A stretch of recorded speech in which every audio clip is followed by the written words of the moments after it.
দেওয়া, গায়েবী মামলা দেওয়া, জানাজায় গ্রেফতার করা, আলেমদেরকে বেরি পড়ায়া, এরপরে বেরি পড়ায়া, হাতে হ্যান্ডকাপ পড়ায়া এভাবে আদালতে তোলা আমাদের অন্যায় হয়েছে, ভুল স্বীকার করা। একটা আওয়ামী লীগকে দেখছেন, কথা বলবেন না তো প্লিজ, একটা আওয়ামী লীগকে দেখছেন আজ পর্যন্ত অন্তর থেকে অনুশোচনা বোধ হয়েছে? সত্যি বল, আমি দেখি নাই। আমার আশপাশে আত্মীয় স্বজন কিংবা কাছে যেগুলো ছিল, একটাকেও দেখি নাই যে একটুও অন্তরের ভিতরে অনুশোচনা বোধ আছে। আসলে এদেরকে দেখলে মনে হয় এদের বিবেকে কুত্তা পেশাব করে। যদি বিবেক বোধ ন্যূনতম থাকতো, সেই নেত্রী তার পরিবার সহ সবাইকে নিয়ে ট্রেন এক্সিট করে চলে যায়, ওই নেত্রীর পক্ষে ছাগলের 3 নাম্বার বাচ্চার মতো লাফাইত।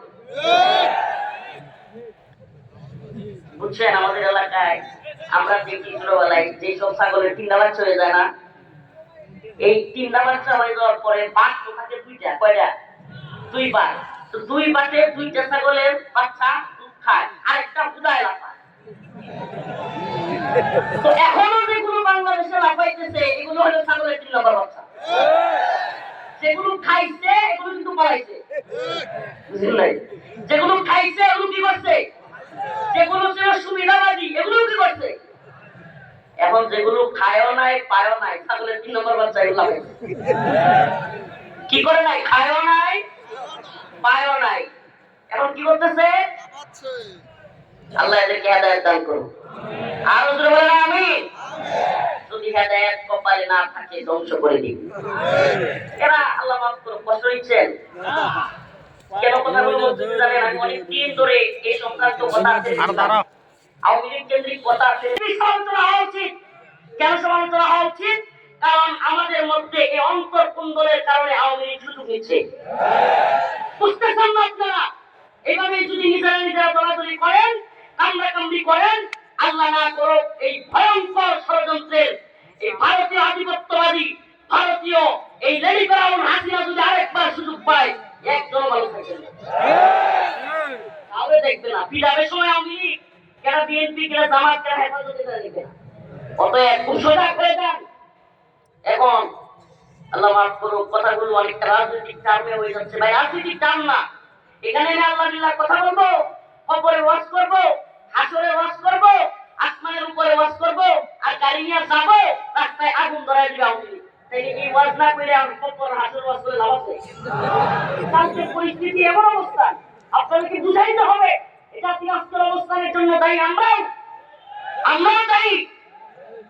আমি আপনাদেরকে প্রশ্ন করতে চাই, আওয়ামী লীগ এত জুলুম, এত নির্যাতন, এত অত্যাচার করবার পরে বিএনপির মতো এত বড় দলের মহাসচিব সে কি বলতে পারে যে আওয়ামী লীগের আমলা মামলা আমরা তুলে নিব?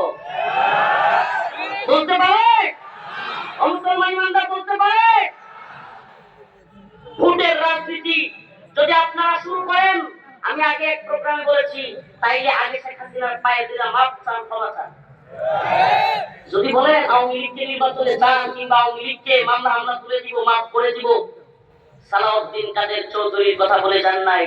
এই মানুষটা চট্টগ্রামের অনেক বড় একজন নেতা ছিল, বলে যান নাই 3 বারের প্রধানমন্ত্রীকে 2 কোটি টাকার জন্য অযথায় হয়রানিমূলক মামলা। আরে মিয়া, একজন চেয়ারম্যানও তো 2 কোটি টাকার উপরে কামায়, একজন প্রধানমন্ত্রী 3 বারের, ওনারা দিচ্ছে 2 কোটি টাকার মামলা, মানে এর চেয়ে বড় বাট পারে আর হইতে পারে?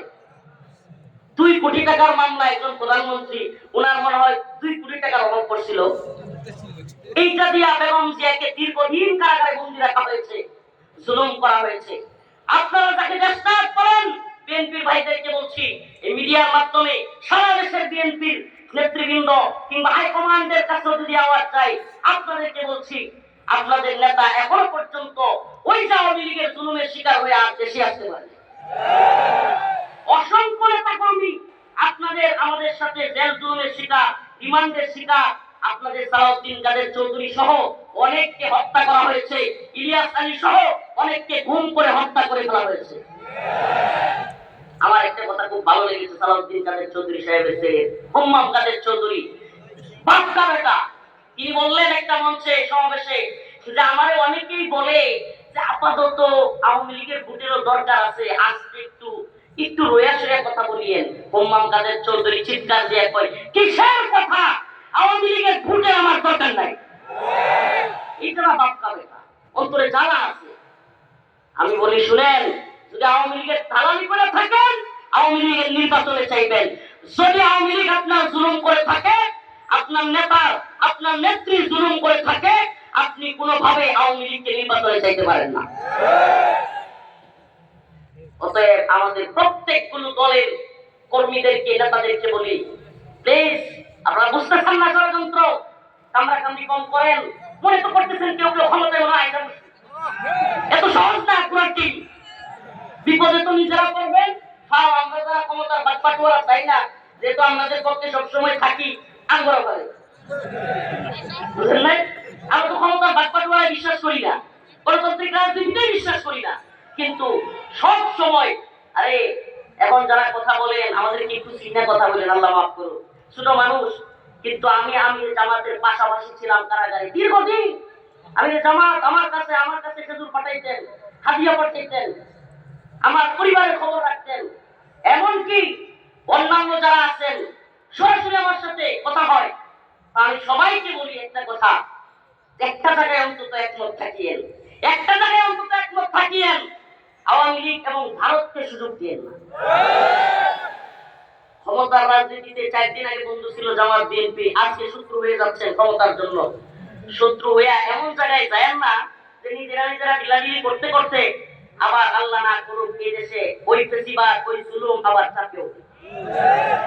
আমার কথা কষ্ট নিচ্ছেন? কথা বুঝতে পারতেছেন? আমাদেরকে সজাগ থাকতে হবে। আমরা সুন্দর দেশ পাইছি। মুসলমান ডক্টর মোহাম্মদ ইউনূসের সমালোচনা করলে এখন কেউ জেলে নেয়? এই কথা বলেন, জেলে নেয়? ডক্টর মোহাম্মদ ইউনূস কিংবা উপদেষ্টাদের সমালোচনা করলে কারণ মামলা হয়। অথচ হাসিনুর নামে কিছু বললে ওই একবারে হাইকমান্ডের কিংবা গোপালগঞ্জের কোনো নেতার দরকার নাই। এলাকার যেগুলো লুঙ্গিছিরা নেতা, এগুলো আমার নেত্রী কি বলছে ছিল কি ছিল না? সাল্লাই উত্তর বাগানা ছিল কি ছিল না? তো এই পরিস্থিতি থেকে আমরা মুক্তি পাইছি কি পাই নাই? এখন ওই পরিস্থিতিতে আবার কি যাইবার চাই? বলেন, আবার যাইবার চাই? যদি যেতে না চাই, ক্ষমতার রাজনীতি খুব ভারসাম্যভাবে করবেন।